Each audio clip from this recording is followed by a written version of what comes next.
तो स्टूडेंट्स, आपका हमारे चैनल केमस्ट्रीट में स्वागत है।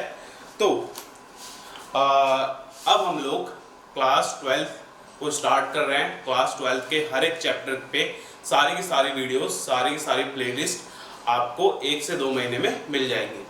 तो हम क्लास 12 को स्टार्ट कर रहे हैं विद चैप्टर सॉल्यूशन से। ठीक है, सॉल्यूशन चैप्टर से आपकी क्लास 12 स्टार्ट हो रही है।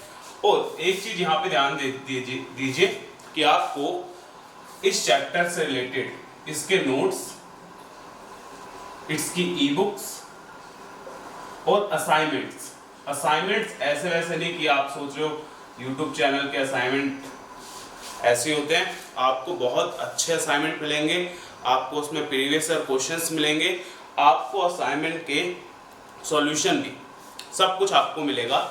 और ये सारे आप हमसे टेलीग्राम पे जुड़ सकते हो, हमारा चैनल है केमस्ट्रीट के नाम से। और आप हमसे इंस्टाग्राम पे भी जुड़ सकते हो, केमस्ट्रीट 4 के नाम से हमारा चैनल है। बाकी इन सबको, ये सब आपको कहाँ कहाँ मिल सकते हैं हमसे, वो आपको डिस्क्रिप्शन में लिंक में गिवन है। ठीक है, तो हम सॉल्यूशन को स्टार्ट करते हैं, सॉल्यूशन चैप्टर को। सॉल्यूशन में सबसे पहले हम लोग क्या क्या पढ़ने वाले हैं, क्या क्या नया सीखने वाले हैं। तो देखिए, सबसे पहले देखते हैं सॉल्यूशन में हम लोग क्या क्या पढ़ेंगे, टॉपिक्स क्या क्या हैं सॉल्यूशन के। तो सॉल्यूशन में हम लोग पढ़ने वाले हैं, सबसे पहले तो इंट्रोडक्शन होगा। आपको याद होगा आपकी क्लास 11th में मोल कॉन्सेप्ट में भी सॉल्यूशन नाम का एक टॉपिक था। ठीक है, वो सिंपल छोटा सा एक टॉपिक था। अब इस सॉल्यूशन पे पूरा चैप्टर है।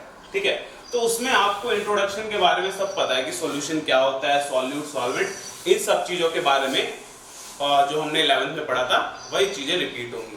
ठीक है, सेकंड हम लोग पढ़ेंगे कंसंट्रेशन टर्म्स के बारे में। कंसंट्रेशन टर्म्स या कंसंट्रेशंस क्या होती है, वही जो आपने क्लास 11th में पढ़ी थी, molality, molarity, normality, strength, mole fraction, ये सारी चीजें। ठीक है, तो ये भी आपका 11th का ही टॉपिक हो गया। इसके बाद ये एक तरीके से आप ये समझ लो कि आप 12th में एक बार रिवाइज कर लोगे। ठीक है ना, तो हम लोग ये रिवीजन के तौर पे समझ के चलते हैं। इसके बाद आपका चैप्टर नया शुरू होगा जो कि है सॉल्युबिलिटी। इसके बाद जो टॉपिक होगा वो होगा सॉल्युबिलिटी। और सॉल्युबिलिटी में हम लोग क्या क्या पढ़ने वाले हैं, हम लोग पढ़ने वाले हैं हेनरीज लॉ के बारे में, हेनरीज लॉ। ठीक है, और हम लोग पढ़ने वाले हैं वेपर प्रेशर के बारे में।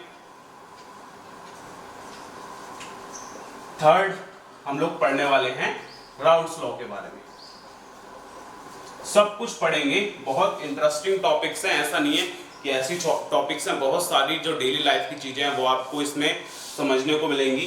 फॉर एग्जांपल कि आपका जो प्रेशर कुकर है उसका क्या यूज होता है, मतलब जब आप खाना बनाते हो तो प्रेशर कुकर में क्यों बनाते हो, क्या यूज है उसका। यूज क्या है कि उसमें जो वाटर है, वाटर सिंपल बॉयल करो, 100 डिग्री सेल्सियस पे बॉयल करेगा, 100 डिग्री सेल्सियस पे।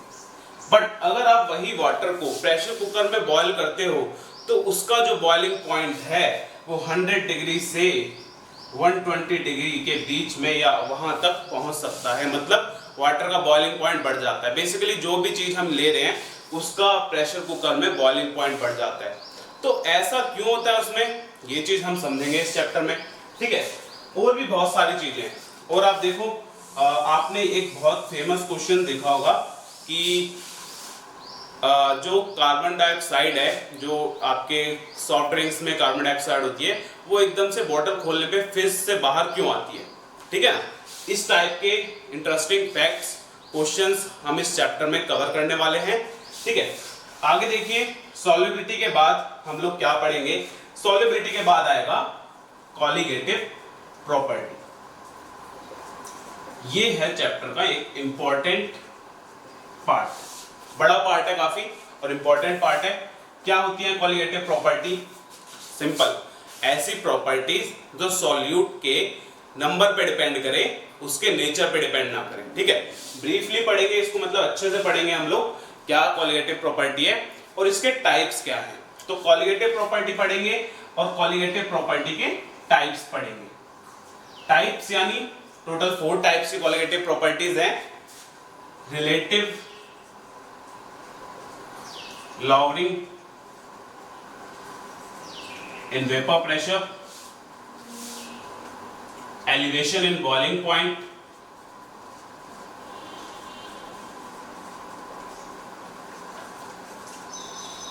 third, depression in freezing point,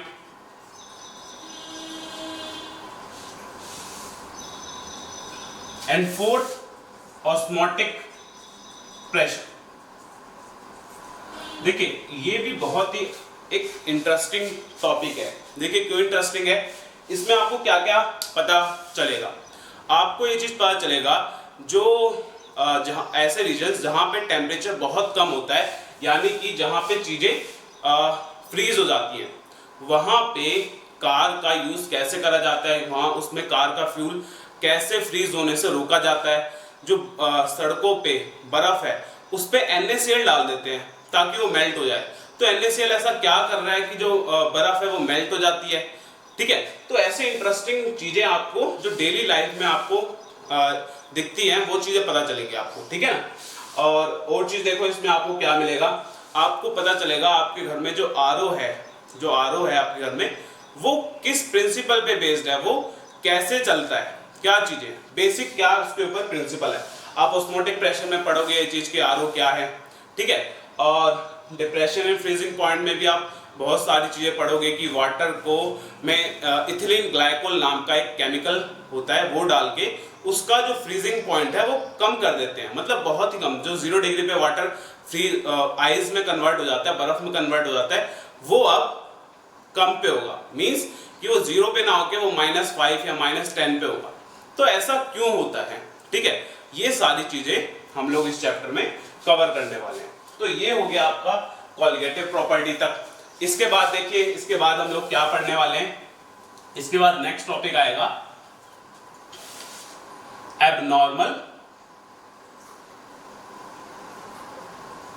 molar masses. Abnormal molar masses में आपका इंपॉर्टेंट है वेंट ऑफ फैक्टर, बहुत इंपॉर्टेंट है।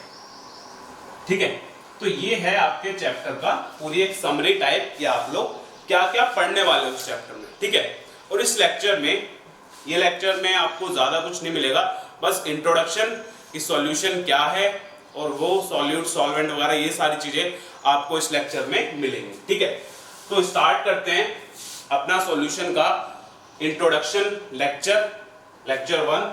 ठीक है, स्टार्ट करते हैं। ये जो है पोज करके आप एक बार सारा लिख लेना कि आप इस चैप्टर में क्या क्या चीजें पढ़ने वाले हो। ठीक है,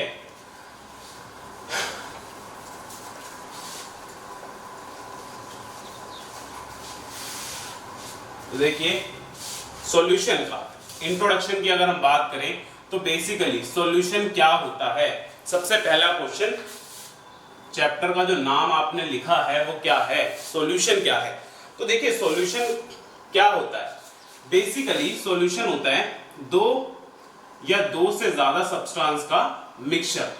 दो या दो से ज्यादा सब्सटेंस को अगर आप मिक्स कर दो तो वो सॉल्यूशन बना लेंगे। ठीक है, बट कुछ डिफाइन कैरेक्टर होंगे उनके, तभी बनाएंगे वो। Define character in the sense कि अगर आप सब्सटेंस को मिक्स करते हो और जो सब्सटेंस हैं वो होमोजेनस सॉल्यूशन बनाए, होमोजेनस मिक्सचर बनाए। होमोजेनस मिक्सचर मींस कि उसकी जो कॉम्पोजिशन है, composition of component is same through out the solution. Through out the solution क्या मीनिंग है इसका, क्या मीनिंग होता है कि आपका मिक्सचर होमोजेनस होना चाहिए।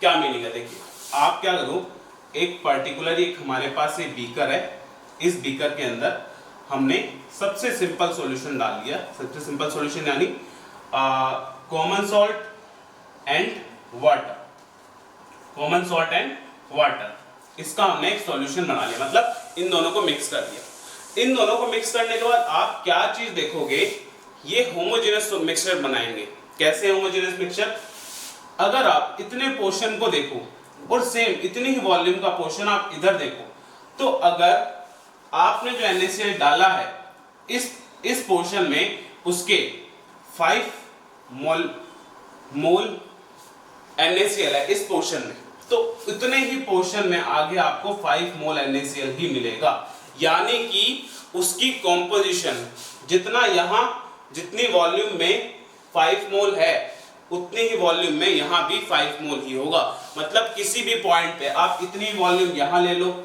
इतनी ही वॉल्यूम आप यहां ले लो, हर जगह आपको 5 मोल मिलेगा। अगर एक जगह 5 मोल है हर जगह मिलेगा। मतलब जो कॉम्पोजिशन है कंपोनेंट की, component in the sense NaCl and water, NaCl और वाटर की जो कॉम्पोजिशन है, कितना अमाउंट है, वो थ्रू आउट द सॉल्यूशन आपको सेम मिलेगा। उसको वो चेंज नहीं होगा, वो आपको सेम मिलेगा। ठीक है, तो पहला इसका हो गया सॉल्यूशन का जो डिफाइन कैरेक्टर है। पहला कैरेक्टर हो गया कि जब आप सॉल्यूशन कंपोनेंट्स को मिक्स करो तो वो होमोजेनियस मिक्सचर बनाने चाहिए। ठीक है, पहला तो ये हो गया। दूसरा, कंपोनेंट्स मस्ट बी इनर्ट, यहां बोले नॉन रिएक्टिव। कंपोनेंट जो है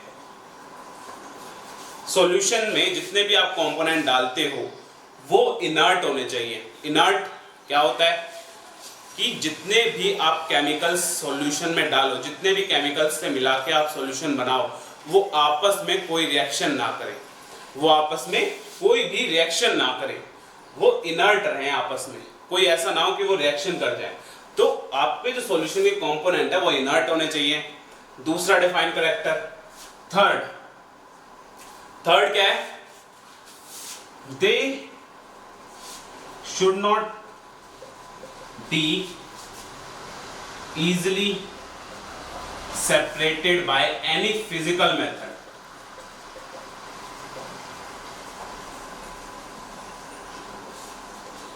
मतलब कि वो किसी पर्टिकुलर फिजिकल मेथड से सेपरेट ना हो पाए। सेपरेट मीन कि आप कंपोनेंट को अलग ना कर पाओ। आपने NaCl को वाटर में मिक्स कर दिया, अब आपसे बोला जाए कि NaCl वाटर में से निकाल लो, निकालोगे? नहीं निकाल पाओगे। फिजिकल मेथड का मीनिंग कि आप फिल्ट्रेशन से, फिल्ट्रेशन मीनिंग आपने सुना होगा आपकी केमिस्ट्री लैब में फिल्टर पेपर होता है। फिल्टर पेपर एक राउंड कलर का पेपर होता है, उस पेपर से हम सॉल्यूशन को छानते हैं। ठीक है, बेसिकली जैसे घर में चाय को छान रहे हो छन्नी से, उसी टाइप से केमिकल्स को छानने के लिए एक पेपर होता है। ठीक है, उसमें फिल्टर पेपर बोलते हैं। तो उस पेपर में, उस पेपर से आप उनको अलग ना कर पाओ। ठीक है। दूसरा, आप सेटलिंग डाउन से ना कर पाओ, मतलब वो सेटल डाउन ना हो। सेटल डाउन का मीनिंग समझो, जो कंपोनेंट है वो अलग अलग ना हो जाए। अलग अलग इन द सेंस, आप सैंड एंड वाटर को मिक्स करो तो आप लोगों को क्या दिखेगा कि सैंड जो है कुछ टाइम बाद सॉल्यूशन के नीचे आ जाएगी। एक बार आपने मिक्स कर दिया, वो पूरा मिक्स हो जाएगी एक बार तो, but with in a minute या 1 मिनट से भी कम वो ना नीचे सेटल डाउन हो जाएगी। तो वो क्या हो गई? सेटल डाउन हो गई। कंपोनेंट आपको अलग अलग दिख गए, अलग अलग आपने फिजिकली सेपरेट कर लिए। तो ऐसे ना कर पाए आप, मतलब किसी भी फिजिकल मेथड से वो सेपरेट ना हो। हाँ, कोई केमिकल मेथड हो, कोई केमिकल रिएक्शन करवा के आप सेपरेट कर सकते हो, वो तरीका है। बट फिजिकल कोई ऐसा मेथड ना हो जिससे आप उसे सेपरेट कर पाओ। ठीक है, तो ये है सॉल्यूशन। क्या क्या है सॉल्यूशन में? सॉल्यूशन मिक्सचर होता है। एक मिक्सचर सॉल्यूशन कब कहलाएगा? जब वो होमोजेनस हो, उसके कंपोनेंट इनर्ट हो, उसे फिजिकल मेथड से सेपरेट ना करा जा सके। तो ये आपका सॉल्यूशन हो गया। अब हम सब लोगों को पता है, ये नोट कर लेना वीडियो पोस्ट करके, हम सब लोगों को पता है कि सॉल्यूशन जो है उसके 2 कंपोनेंट होते हैं। बेसिकली 2 कंपोनेंट में हम सॉल्यूशन को डिवाइड करते हैं, जैसा कि हमने क्लास 11th में पढ़ा था मोल कॉन्सेप्ट में। क्या क्या? Solute and solvent. सॉल्यूशन के अंदर टोटल 2 कंपोनेंट है, सॉल्वेंट एंड सॉल्यूट। ठीक है, सॉल्वेंट एक ही होता है, सॉल्यूट बहुत सारे हो सकते हैं। मतलब हमने जब बोला था कि सॉल्यूशन दो या दो से ज्यादा कंपोनेंट के मिक्सचर से मिलके बनता है, तो उसमें एक तो हो गया सॉल्वेंट और बाकी जितने भी बचे कंपोनेंट होते हैं वो सॉल्यूट होते हैं। ठीक है, अब सॉल्वेंट और सॉल्यूट क्या चीज है? जनरल टर्म में हम इसको कैसे डिस्टिंग्विश करते हैं? जनरली हम लोग बोल देते हैं कि सॉल्वेंट वो which is present in larger amount. और बहुत बेसिक टर्म है ये, इसको कहते हैं हम सेपरेट डिस्टिंग्विश करने के लिए सॉल्वेंट और सॉल्यूट को, बहुत बेसिक टर्म है और ज्यादातर चल जाती है। ठीक है, सिमिलरली सॉल्यूट को हम क्या बोलते हैं? Which is present in smaller amount. ठीक है, ये होता है बेसिक, इसको कैसे डिस्टिंग्विश करते हैं। आपको अगर रेफरेंस तो हो गया हमारे पास कि solute smaller amount, solvent larger amount में। ठीक है, बट इसके अलावा भी एक डिफरेंस है, वो देखते हैं। वो हम सॉल्वेंट और सॉल्यूट को और किस बेसिस पे डिस्टिंग्विश कर सकते हैं। तो सॉल्वेंट वो होता है बेसिकली जो सॉल्यूशन की स्टेट को डिफाइन करता है, सॉल्यूशन के फेस को डिफाइन करता है। सॉल्यूशन का जो फेस होता है वो सॉल्वेंट के फेस से बनके बनता है। ठीक है, मींस इसका मीनिंग क्या है? इसका एग्जांपल देखिए, आप लोग क्या कर रहे हो? आप लोग शुगर के क्रिस्टल लो और आप उसमें किसमें डाल रहे हो? वाटर में। तो आप लोग क्या देखते हो आप लोग कि शुगर जब वाटर में मिक्स कर रहे हो तो आपके पास जो फाइनल सॉल्यूशन बनता है वो लिक्विड स्टेट में बन रहा है, लिक्विड स्टेट में बन रहा है वो आपके पास। ठीक है ना? तो यानी कि शुगर तो सॉलिड था एंड वाटर लिक्विड था। तो जो सॉल्यूशन जो बना हमारे पास वो किसके फेस को डिफाइन करता है? किसके फेस के इक्वल है? वो वाटर के फेस के इक्वल है, या हम बोले वो सॉल्वेंट के फेस के इक्वल है। ठीक है ना? तो सॉल्वेंट और सॉल्यूट को हम इस टाइप से भी डिवाइड कर सकते हैं कि जो सॉल्यूशन बनेगा वो सॉल्वेंट के फेस वाला बनेगा और सॉल्यूट अलग होगा हमारे पास। ठीक है, तो देखिए बेसिक डिफरेंसेस है ये हमारे पास सॉल्वेंट और सॉल्यूट को डिस्टिंग्विश करने के लिए। बाकी जनरल नॉलेज आपको है ही, 11th में आप लोग पढ़ चुके हो इसको, क्या होता है ये। ठीक है, तो आगे देखिए, अब हमारे पास कई बार आपने देखा होगा, कई बार 11th क्लास में भी एक टर्म यूज होती है एक्वस सॉल्यूशन। क्या मीनिंग होता है उस एक्वस सॉल्यूशन का? देखिए, अब हमारे पास ऐसे सॉल्यूशन जिसके अंदर वाटर सॉल्वेंट हो या वाटर बेस्ड हो, सिंपल हम बोलते हैं वाटर बेस्ड हो, जिनमें वाटर हो, उनको हम बोलते हैं एक्वस सॉल्यूशन। जिनमें सॉल्वेंट वाटर हो और जिनमें वाटर ना हो उनको बोला जाता है नॉन एक्वस सॉल्यूशन। जबकि ये जो वर्ड है नॉन एक्वस सॉल्यूशन, ये इतना आपका यूज होगा नहीं, यूज एक्वस सॉल्यूशन ही होगा। इस चैप्टर में भी आपको कई बार ऐसे मिलेगा क्वेश्चन में कि aqueous solution of HCl, aqueous solution of NaCl।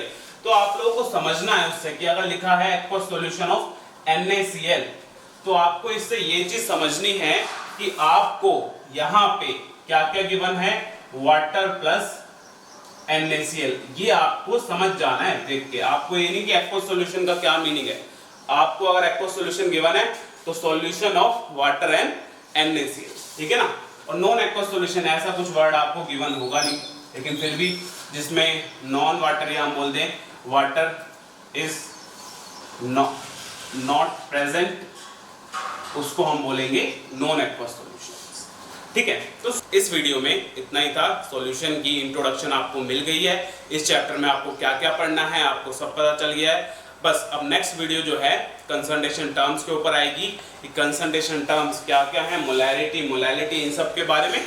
ठीक है, एंड इस चैनल पे आपको बहुत ही जल्दी केमिस्ट्री की क्लास 12 की प्लेलिस्ट मिलने वाली है। विद इन मैक्सिमम 3 या 4 इतने मंथ में आपको हम कोशिश करेंगे कि जितनी जल्दी हो सके उतनी जल्दी आपको पूरी केमिस्ट्री की प्लेलिस्ट मिल जाए क्लास 12 की, ठीक है। And next video Sharad sir की इलेक्ट्रोकेमिस्ट्री पे आने वाली है, तो चैनल को सब्सक्राइब कर लीजिए, लाइक कर दीजिए और अपने फ्रेंड्स के साथ इसको शेयर कर दीजिए, ठीक है।